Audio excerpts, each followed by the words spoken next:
খবরের দিকে নজর রাখবো। চন্দ্রনাথ রথ খুনে ধৃতদের পুলিশ হেফাজত, শুভেন্দুর আত্মসহায়ক খুনে গ্রেফতার যে তিনজন, তাদের বারাসাত আদালত ঠিক কি নির্দেশ দিয়েছে আজ জানাবে জিয়াউল আলম রয়েছে আমার সঙ্গে। জিয়াউল, দেখো, 6 মে চন্দ্রনাথ রথের খুনের নৃশংস হত্যাকাণ্ডে একেবারে এখনো পর্যন্ত পুলিশ 3 জনকে গ্রেফতার করেছে।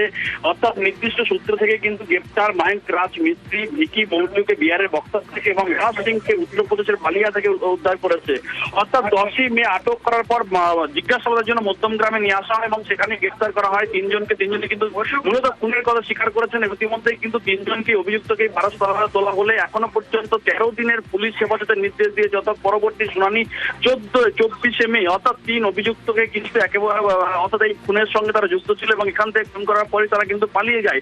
ফলে পুলিশ সূত্র ধরে একেবারে বক্সার থেকে গ্রেফতার করা হয় 3 অভিযুক্তকে এবং তাদেরকে সেখান থেকে নিয়ে আসা হয় মধ্যমগ্রাম থানায়। সেখানে জিজ্ঞাসাবাদের পরেই কিন্তু একেবারে 3 অভিযুক্ত কিন্তু এই খুনের হাড় হিম করা হত্যাকাণ্ড স্বীকার করে এবং তাদেরকে 3 জনকে কিন্তু গ্রেফতার করে আজকে বারাসাত আদালতে তোলা হলে 3 জনকেই কিন্তু 13 মে 13 দিনের পুলিশ হেফাজতের নির্দেশ, সিআইডি হেফাজতের নির্দেশ দিলেন এবং 14 মে অর্থাৎ 24 মে কিন্তু পরবর্তী শুনানি এখনো পর্যন্ত আদালত সূত্রে তেমনটাই জানা যাচ্ছে। প্রিয়াঙ্কা, বেশ জিয়াউল।